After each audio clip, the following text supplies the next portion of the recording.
To get a show like this up in 5 weeks is nuts. Okay, nuts, and we did it. And it's going to be an awesome show. It's something that's been around for 30 years, obviously. It's I think it represents them. Very near and dear to my heart. That's why I got involved. Like a waving their own flag. The 30th year makes it special, I guess, because Viva has the critters calling us pronounced. It's much more fun as we deal with outside noise, go all the way as far as I would love to see security, I guess. They're all excited to be here. Because it makes me happy.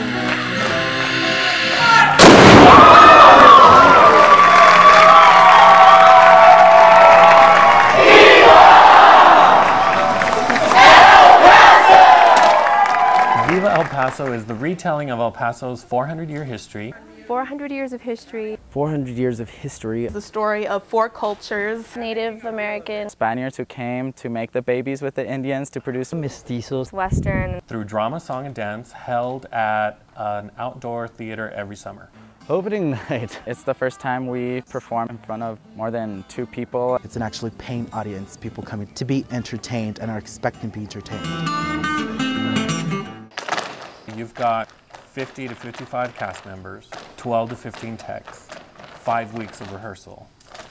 And you've got all these performers and technicians that have to learn a show inside and out from scratch in 5 weeks. So by opening night, I'm hoping all of that comes together in front of their first audience. Just all of you guys, you rock. Like I said yesterday, this is the most talented cast that I've had the privilege of directing in this show. I'm proud of you all.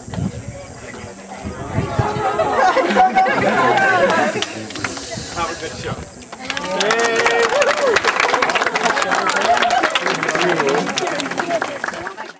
The El Paso Association for the Performing Arts and its many individual and corporate contributors, both private and public, welcome you to Viva El Paso. We would like to take this time to remind you to please turn off your cell phones, pagers, and watch alarms, as a courtesy to those around you. Flash photography is strictly prohibited, as it may cause danger to the performers on stage. Thank you, and please sit back, relax, and enjoy the show.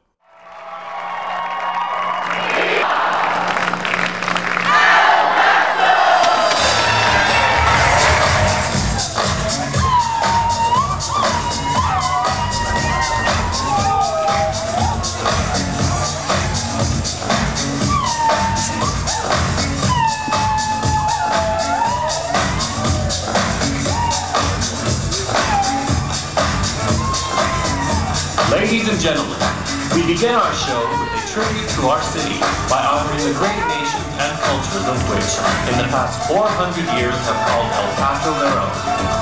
France, Spain, the Republic of Mexico, the Confederacy, the state of Texas, and the United States of America all have left a lasting impact on the city we call home.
The show began as something totally different in 1976. It was basically a group of individuals that got together to give an outlet to performing artists or people looking for work in this area. It was called Paso del Norte, and it was this heavy drama historical show.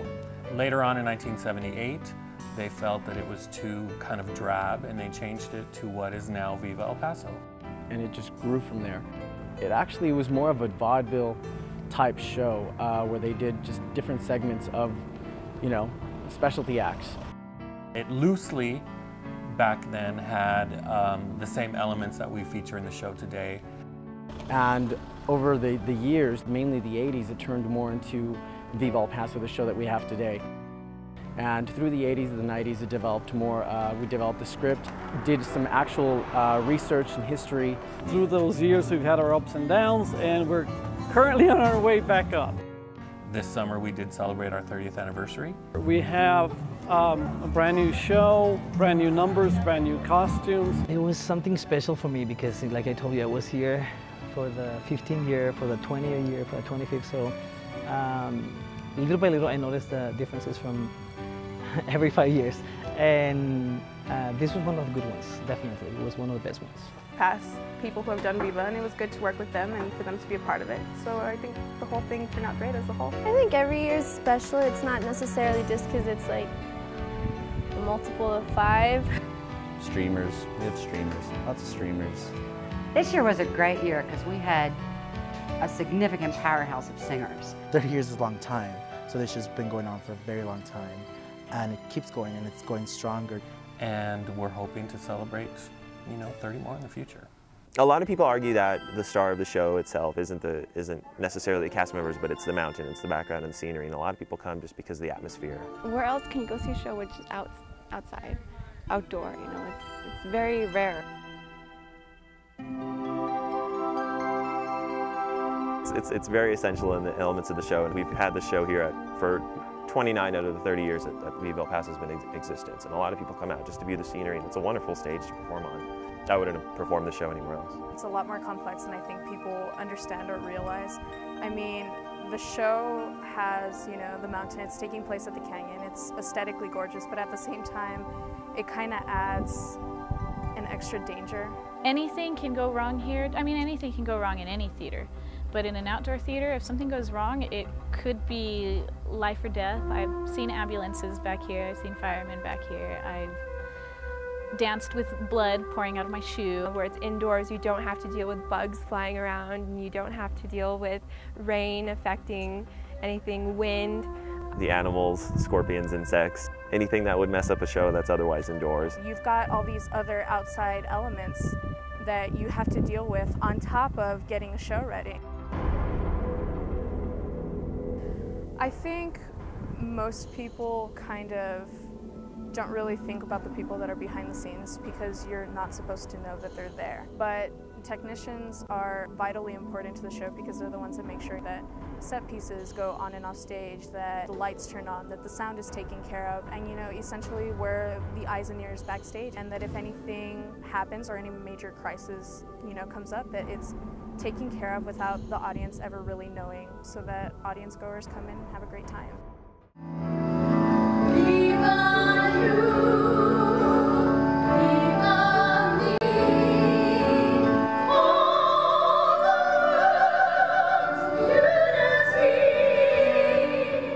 I am the abuela, the grandmother. My character is basically the narrator character. She is very much about tradition. She's trying to pass on the family's tradition through the necklace and tell her granddaughter the story so that she'll understand that tradition is the center of what a family should be. My culture, my traditions. It just doesn't mean the same to me as it does to you. I come to help her get ready for her wedding and present her with the gift of the necklace, which all of our women in our family have carried on their wedding day. And so I would like for her to carry it, and she doesn't want to carry it.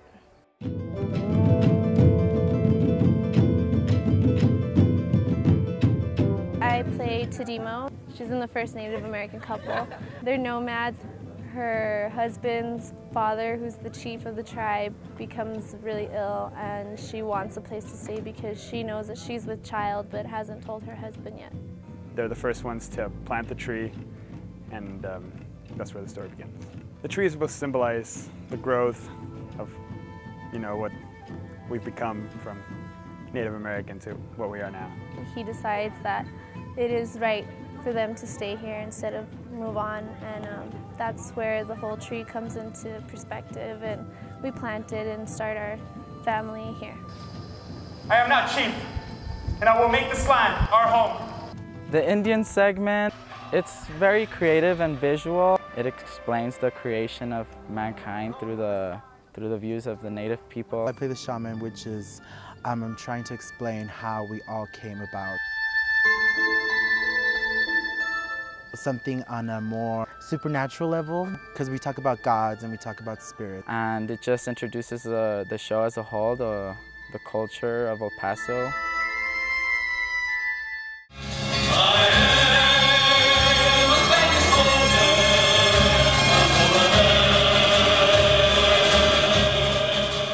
The Spaniard sequence, it's a totally different thing from the Indian culture in that the men are more masculine, sophisticated, and the women are more sexy. The dances are definitely sexy, but it's really, professional soldier at the same time. And, it shows a big-time contrast from the culture that the natives lived, which is important. Felipe comes from Spain, obviously. Because of the traveling that they did, it's very hard for him because of his wife that he lost. His sister he had to leave behind, his life pretty much. And throughout the play, a lot of his anger comes out. Never speak, Father!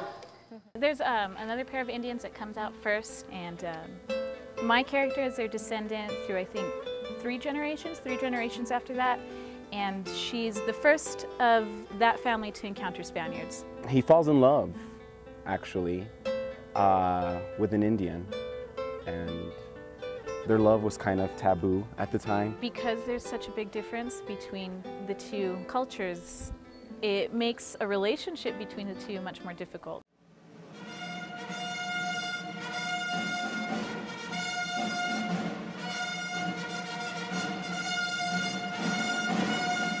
There's a big battle, and all of a sudden there's a Mexican on the mountain.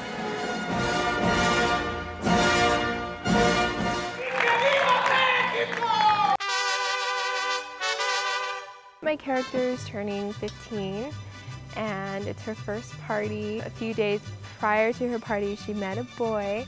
It's very taboo because back then, marriages were pretty much arranged. That night, the boy comes and meets her and serenades her, well, sort of. My character is her father, and he's very typical Mexican, overprotective father. And there's a love interest. He obviously doesn't care for him because it's his daughter, it's his baby, so he has to take care of her. I've come to ask for your daughter's hand in marriage. Ultimately, he agrees with her, or accepts what she has chosen. She married him, and they had 2 beautiful kids. I would like to welcome a new son to the family. This year we dedicated to 2 regions, Jalisco and Veracruz. We try to portray a tradition. People get to see some of the dances, traditional dances from those states. It gets everyone all excited. The audience is very familiar with these kind of dances, so it's also, again, fun for them.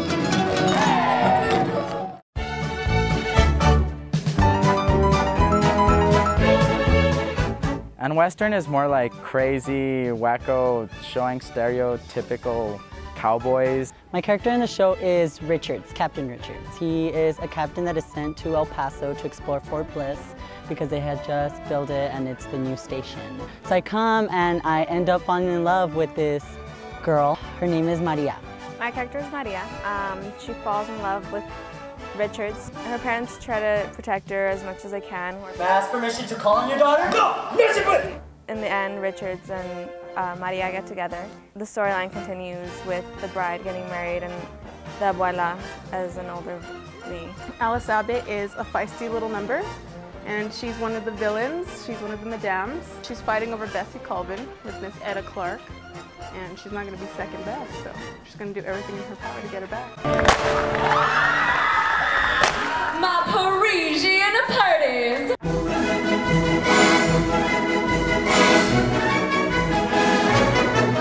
Well, I play the sheriff in the Western segment, and he kind of has his own little love plot with Miss Bessie. What I'm trying to say is, I hope you'll change your mind about going to California. I already have. I love throwing in a little bit of tent revival gospel to it. And when we get it to be that, it's just fun.